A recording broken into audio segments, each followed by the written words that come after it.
Hey friends, Ash here. Welcome back to Gents. Hope that you're doing well. Today we're taking a look at the most hyped fragrance release so far, at least as of when I'm filming this video. None other than this one right here, Le Beau Paradise Garden. It is that one. So this one, of course, I did first impressions on when I first got it in. Feel free to check that out if you haven't already. And yeah, first impressions, super positive. Absolutely love this stuff. And I've had some time since then to wear the fragrance more, so I figured let's go ahead and do a full review. As always, we'll take a look at this presentation here that you see before you. I'll let you know how it smells to me and what I think about it and how things have changed since the first impression.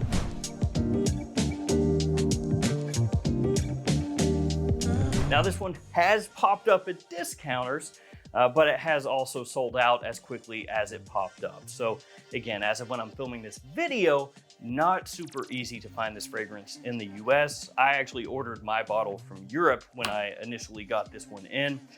So yeah, and that was done through eBay.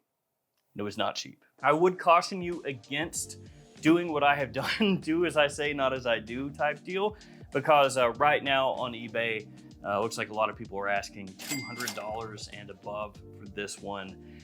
It's pretty rough. So I would, if you can, if you have the willpower, the fortitude, and you really want this, wait, and it will eventually start to pop up more often in the US for a price that is not quite so high. But right now it is kind of a pain if you want to pick this one up. If you're watching this in the future, congratulations. It's hopefully not as bad, hopefully easier to find. All right, guys, let's kick it off by taking a look at the can and bottle. So here's your Le Beau Paradise Garden can. I actually really like the decoration, the style on this one. Very cool looking, the dragon, the flowers, everything, the cricket, grasshopper, whatever that is up top. You have on the front of the can the name of the fragrance, the name of the house. There's nothing up top. On the bottom, you will find your batch code and a QR code. Mine had a little security sticker that I just left on. Yours may or may not have one. And here is the bottle. I really like the look of it. This is your Le Beau bottle style, so a little more angular, a little more modern looking. It has a fig leaf that is placed strategically on the bottom part of the bottle, and that's actually glued on to the front of the bottle there. On the bottom, you have your information etched into the glass, as well as your batch code. My batch code is 32851, and then of course you have, as always, this little stopper that you can place right there to keep the atomizer from spraying if you don't want it to. Let's go ahead and share a couple sprays. Let's do it. All right, here we go. Come in. All right. Here we go. Atomizer is pretty good as always. I do like the Le Male Elixir one more, where you can grab it easier, but that's okay. Now, before we start talking about how this smells, here are some codes you can use to save some money. There is a new code. It is Gents, G-E-N-T-S. That'll save you 10% off at bestbrandsperfume.com. They have a lot of fragrances there, especially designers and clone fragrances, some clones that you can't find elsewhere very easily. All right, let's talk about Paradise Garden. So as I said, and if you saw the first impressions, you already know, I loved this fragrance initially. Just the opening, I feel like, is so attention grabbing. It just immediately makes you want to spray it on again and again and again. So when you first spray this one on, again, smells awesome. I still love the opening just as much as I initially did. So this is not one of those circumstances where I've worn it more and I've started to get used to it and I go, oh, you know, opening is whatever. Nah, stuff smells awesome. So yeah, in the opening, very fresh, aquatic, clean, sweet, and green, with a nice little pop of zing. That citrus fades away pretty quickly. Within about 5 minutes, that citrus feeling that I get, that fades away and it's replaced by coconut. The coconut here has a little bit of creaminess, but it's not overdone. It's not overborne. So sometimes when you get coconut in fragrances, the creamy aspect of that can become so much that it kind of weighs the fragrance down.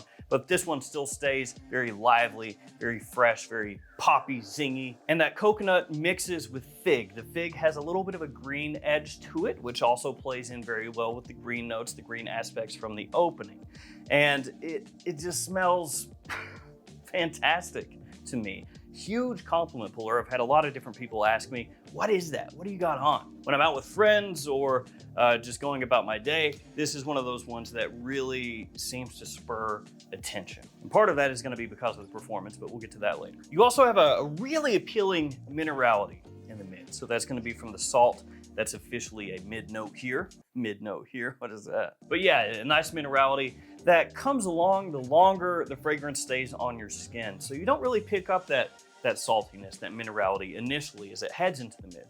Then the longer it stays on your skin, some of that sweetness, the more lively sweetness, that lightly sugared sweetness from the opening, that fades away as the minerality comes up. And then into the dry down, it's maybe not quite as immediately attention grabbing, immediately arresting as the opening and the mid are, but it still smells really pleasant, very good. You have tonka that comes out, which of course tonka has been used in so many fragrances over the years. So the transition there into the dry down, maybe some people would find that the least exciting part of the fragrance because it does become, you know, more tonka forward, little woodiness in there, some of that creamy aspect from the coconut in the dry down as well, which melts together with the sandalwood here. And it becomes more warm, sweet, and not quite as fresh as it was initially, but it still smells really, really appealing. But I will say, if you were to ask me, hey, what's your favorite part of this? The opening and also the mid, and the dry down, still good, still smells really nice, but not quite the level of the opening in the mid for me. Because honestly, like the opening here, I could just do this all day, you know, just do this and let that hit the mid, and then once it hits the dry down, go and refresh again. Not a good way to get longevity out of your bottle. Gonna go through it pretty quick doing that, but it smells, again, just perfect.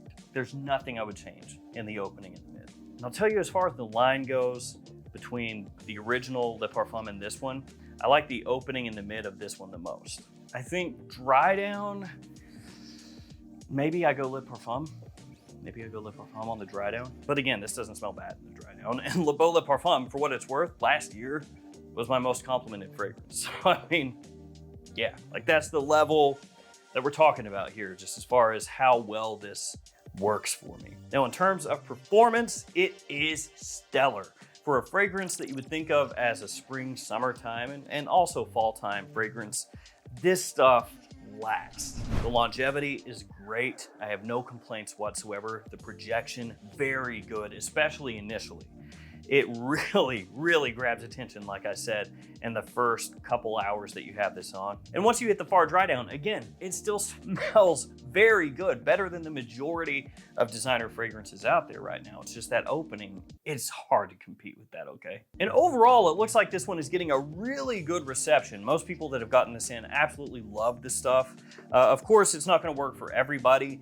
If you don't like fragrances that have a pretty good push to them, especially that have that sweetness, because this one has offsetting freshness, yes, but it is at the end of the day a sweet scent. If you don't like that, if you don't like fragrances that have a big push, that are decently sweet, then it may not work for you. And if you don't like coconut, if you don't like the original Le Beau or Le Beau Le Parfum, you may not like this one. Obviously, it's not gonna work for absolutely everybody. There's no fragrance out there that does.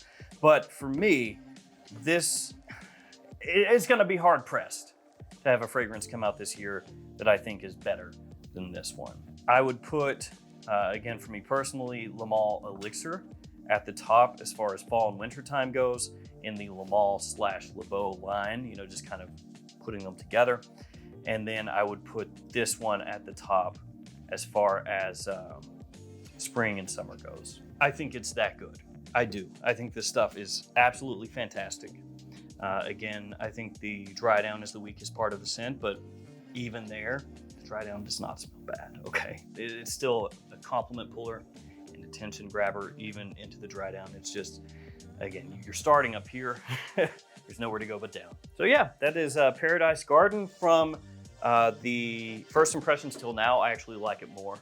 So it's a grower, it grows on you. It comes across synthetic in the way that the sweetness is done. Again, the mint is not a realistic mint. And just the overall coconut fig vibe here leans more toward the synthetic side of things. That being said, so did Le Beau Le Parfum, so did the original Le Beau, and those things crush. And this crushes just as well, actually more for me. So there it is, Paradise Garden. For me, 2 big thumbs up. Love this stuff, absolutely love it. My #1 fragrance for spring this year, absolutely gonna be wearing the heck out of this bottle. And if you get this one, if you sample this one, I hope you like it as much as I do. But again, keep those things in mind that I said before. If you do not like the original or Le Parfum, this very well may not change your opinion on that whatsoever. If you hate fragrances that are a little bit loud with a somewhat synthetic sweetness, you may not like this. And if you do not like fragrances that are coconut forward, I would stay away from this. While the fig plays a part in here, absolutely it does. The coconut, it sits a little more in the foreground than the fig does. If you smell this one, let me know what you think about it. Thanks for hanging with me. Stay safe out there, guys. See you tomorrow with another fragrance video. See you later.